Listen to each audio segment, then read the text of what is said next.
So today I have a viewer question that I think's super fun and super easy to answer, and that question is going to come from Val the Pool Gal 4471, and she asked, who cleans that and how do you clean that, in reference to a video I made on effluent filters. So today I'm going to take you with me while we go to clean one. Super easy, super straightforward. Any homeowner can do this, but if you don't feel comfortable enough, we're also going to discuss some of the ways that you can have somebody else do it for you. So first things first, if we're going to do it ourselves, we have to get gloves and a hose. So I'm going to go hook a hose up to a spigot, put on some gloves, and then we're going to go ahead clean this here filter off together. So we've already got everything open for the septic, so we're going to get our hose hooked up, get the water running. I like to just set it right up top to where I can actually just have the water flowing and I don't need to worry about the hose at all. So we have our water flowing. Now we take our hook, and I get it, you may not have one of these as a homeowner, a tow strap or a bent piece of metal, or even just walking down there with your hands grabbing the filter, you can pull it up by yourself. Now, generally speaking, whenever you're doing this, it's very important to make sure that you are careful not to start yanking on it, because you could potentially damage the outlet filter or the baffle. So what we're going to do is we're going to take our hook, we're going to bend on down. I like to use the fat part first, just to at least get it started on coming out, and then we're going to be able to get the hook underneath and actually pull this bad boy all the way out of the hole. So you see, now we got it mostly out.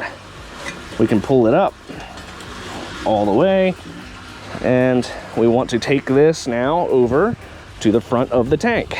So generally speaking, this manufacturer for Zabel will tell you that you have to clean this every 3 years. I would say that if you're going to be doing this on your system, you should do this every 6 months. So all we're going to do now is we're going to loosely get rid of all the extra stuff by just letting the water run onto this. That'll get rid of all the big things, and we're going to do that for a few seconds. And then what we're going to do is we're going to take and pressurize this a bit more and spray off the last little bit of sludge and scum. Now, these filters are really useful when it comes to improving the life of your absorption system, because it keeps all that junk, all this stuff that's on the filter right now that could have been in your drain field causing problems. But because we have the filter, we don't have to worry about that. So next step, we got rid of all the big stuff. Now we're going to actually spray it down and get rid of all the tiny stuff. You don't need to be super thorough with this. Just because it's going to be in sewage, it'll eventually get dirty again. You just want to get rid of a majority of the big stuff so that we don't have to worry about it plugging up on you.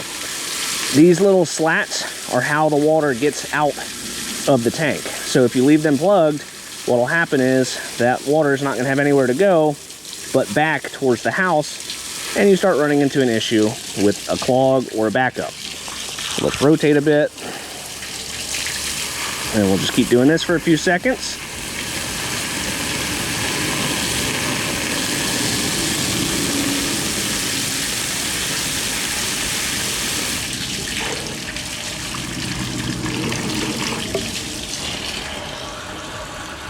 Now what we're going to do is we're going to rotate to the other side,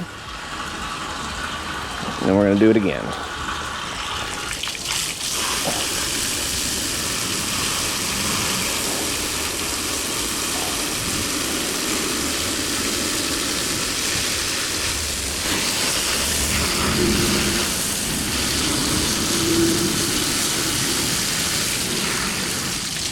Okay, and it's that simple.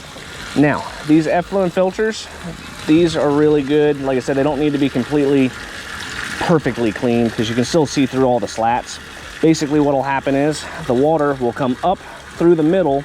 This little gasket right down here is what's going to prevent all of that water from getting around it. The water goes up, the solids will get stuck inside of the slats, and then this little arrow points to the outlet line, and then that's where the water is allowed to leave the tank. So it's very important that when you're putting this back in the baffle, what you do is you just rotate it till you get that little corner right here facing our outlet line.